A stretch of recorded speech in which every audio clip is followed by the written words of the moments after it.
الحمد لله رب العالمين والصلاة والسلام على رسوله الكريم أما بعد فأعوذ بالله من الشيطان الرجيم. قال الله تعالى: قل للمؤمنين يغضوا من أبصارهم ويحفظوا فروجهم. وقال تعالى: قل للمؤمنات يغضضن من أبصارهن ويحفظن فروجهن. صدق الله العظيم. محترم سامعین، گزشتہ ہم نے عرض کیا تھا کہ یوں تو ہر گناہ کا نقصان دنیاوی بھی ہے، اخروی بھی ہے، دینی بھی ہے، دنیاوی بھی ہے، روحانی بھی ہے، جسمانی بھی ہے، لیکن ایک گناہ بد نظری کا گناہ ایسا سنگین ہے کہ جس کے بہت زیادہ نقصانات ہیں ہر اعتبار سے۔ حکیم اختر صاحب رحمۃ اللہ علیہ کے حوالے سے ہم نے بد نظری کے 14 بڑے بڑے نقصانات کے بارے میں عرض کیا تھا اور 7 نقصانات گزشتہ گنوائے تھے۔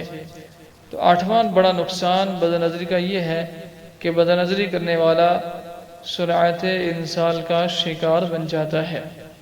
بد نظری سے چونکہ شہوت بھڑک جاتی ہے اور مادہ منویہ تک گرمی پہنچ جاتی ہے، جس کی وجہ سے منی رقیق ہو جاتی ہے، جس سے سرعت انسال کی بیماری پیدا ہو جاتی ہے، اور ایسا شخص بیوی کے حقوق کو صحیح طور سے ادا نہیں کر سکتا، جس کی وجہ سے میاں بیوی میں باہمی اختلاف پیدا ہو جاتا ہے اور گھریلو زندگی تباہ و برباد ہو جاتی ہے۔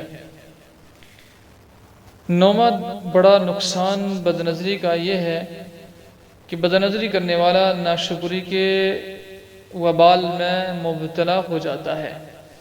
بد نظری ناشکری پیدا کرتی ہے، کیونکہ جب مختلف شکلوں کو دیکھتا ہے، طرح طرح کی حسیناؤں سے اپنی نظریں لڑاتا ہے، تو اپنی بیوی اس کو بری اور بدصورت معلوم ہوتی ہے اور ناشکری میں مبتلا ہو جاتا ہے کہ مجھے حسین بیوی نہیں ملی، اور اگر حسین ہے بیوی، اس کی حسین ہے، خوبصورت ہے، تو کہتا ہے کہ خوبصورت تر نہیں ملی، حسین ترین نہیں ملی، تو اس سے نعمت کی ناشکری کرتا ہے۔ اگر دوسری کو دیکھے گا ہی نہیں، دوسری کی عورتوں کو، دوسری کی بیویوں کو دیکھے گا نہیں، تو اپنی چٹنی روٹی بھی بریانی معلوم ہوگی اور اللہ تعالیٰ کی نعمت پر شکر ادا کرے گا۔ 10واں بڑا نقصان بد نظری کا یہ ہے کہ انسان کی بینائی کو نقصان پہنچتا ہے۔ بد نظری سے بینائی کو بھی بڑا نقصان پہنچتا ہے، کیونکہ آنکھوں کا شکر غض بصر ہے، نظروں کو نیچی رکھنا، نظروں کو جھکائے رکھنا، یہ آنکھوں کا شکر ہے، آنکھ کی نعمت کا شکر ہے، اور شکر سے نعمت میں ترقی ہوتی ہے۔ اللہ تعالیٰ کا فرمان ہے: لَإِن شَكَرْتُمْ لَأَزِيدَنَّكُمْ، کہ اگر تم شکر کرو گے میں تم کو اور زیادہ دوں گا، اور اگر بد نظری کرتا رہا تو ناشکری ہوئی، کفران نعمت ہے، یہ اللہ تعالیٰ کی نعمت کی ناشکری ہے، جس پر عذاب کی شدید وعید ہے۔ آگے ہی اللہ تعالیٰ فرماتے ہیں: وَلَئِن كَفَرْتُمْ إِنَّ عَذَابِي لَشَدِيدٌ، کہ اگر تم میری نعمتوں کا کفر کرو گے، انکار کرو گے، ناشکری کرو گے، تو پھر میرا عذاب بڑا سخت ہے۔ لہذا عذاب کسی بھی صورت میں آ سکتا ہے، نعمت چھن بھی سکتی ہے، نعمت کے باقی رہتے ہوئے بھی اللہ تعالیٰ کسی عذاب میں بھی مبتلا کر سکتے ہیں، وہ قادر مطلق ہے۔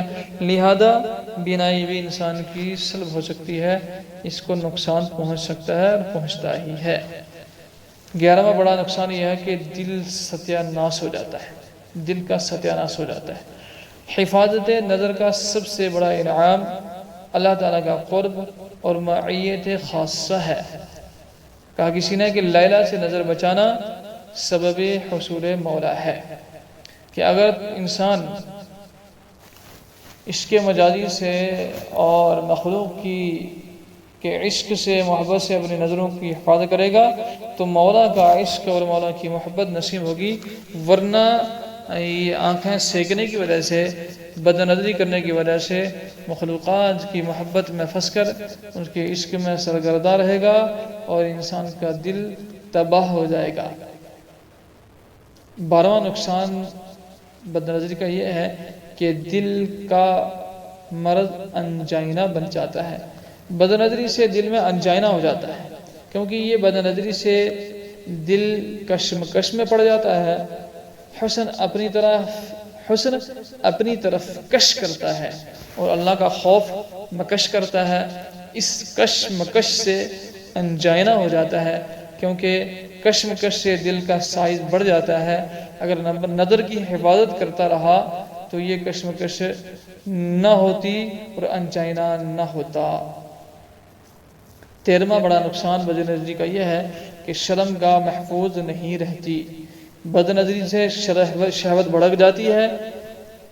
جس حسین کو دیکھ کر گرم ہوا، اس کے اندر شہوت بھڑکی، اس کو اگر نہیں پاتا تو شہوت کی آگ بجھانے کے لیے کسی غیر حسین سے منہ کالا کر لیتا ہے، تو گرم کہیں اور ہوا، ٹھنڈا کہیں اور ہونا پڑا، اور گرم ہوا حسین سے، ٹھنڈا ہو گیا بدصورت سے، کالی کلوٹی سے۔ یہ ساری ذلت بد نظری کی وجہ سے ہوئی۔ اللہ کا ارشاد ہے یغضوا من ابصارہم، کہ اپنی نظروں کو جھکائے رکھیں۔ اس کے فوراً بعد اللہ تعالیٰ نے فرمایا وَيَحْفَظُوا فُرُوجَهُمْ، کہ اپنے شرمگاہوں کی حفاظت کر لیں۔ معلوم ہوا کہ جس شخص نے نگاہ محفوظ کر لی، اس کی نگاہ محفوظ رہے گی، اس کی شرمگاہ بھی محفوظ رہے گی، ورنہ انسان کی شرمگاہ بدکاری میں مبتلا ہو جائے گی۔ 14واں نقصان بد نظری کا یہ ہے کہ انسان مستزنی کا مریض بن جاتا ہے۔ بد نظری سے منی مادہ منویہ اپنی چراگاہ سے سرک جاتا ہے، یعنی تھیلی سے باہر آ جاتی ہے منی، اور اس کی خاصیت یہ ہے کہ وہ واپس نہیں ہو سکتی۔ جس طریقے سے دودھ جانوروں کے تھنوں سے ایک مرتبہ نکل آئے دوبارہ واپس نہیں ہو سکتا، اسی طریقے سے یہ بھی اپنی تھیلی سے، اپنے مستقر سے جب ایک مرتبہ سرک جاتی ہے تو دوبارہ ادھر واپس نہیں جاتی۔ لہذا اب کسی نہ کسی صورت سے اس کو باہر نکلنا ہے، یہ باہر نکلے گی ہی، چاہے حرام محل میں ہی کیوں نہ نکلے۔ لہذا یا تو کسی لڑکی سے منہ کالا کرے گا، یا کسی لڑکے سے بدفعلی کرے گا اور ذلیل ہوگا۔ اگر کچھ نہ ملا تو ہاتھ سے منی خارج کر کے کرے گا، جس طرح لڑکیوں اور لڑکوں سے بدفعلی کرنا حرام ہے، جملہ محرمات حرام ہے، اسی طرح مستزنی کرنا بھی حرام ہے، اور یہ مرض مردوں میں اور عورتوں دونوں میں یکساں طور پر پایا جاتا ہے۔ تو ناظرین، یہ حکیم اختر صاحب رحمۃ اللہ علیہ نے بد نظری کے بڑے بڑے نقصانات گنوائے ہیں، جن سے انسان دنیا میں بھی ذلیل ہو جاتا ہے اور آخرت میں بھی اللہ تعالیٰ کی پکڑ کا مستحق بن جاتا ہے۔ اللہ تعالیٰ ہم سب کو عمل کی توفیق عطا فرمائے، آمین یا رب العالمین۔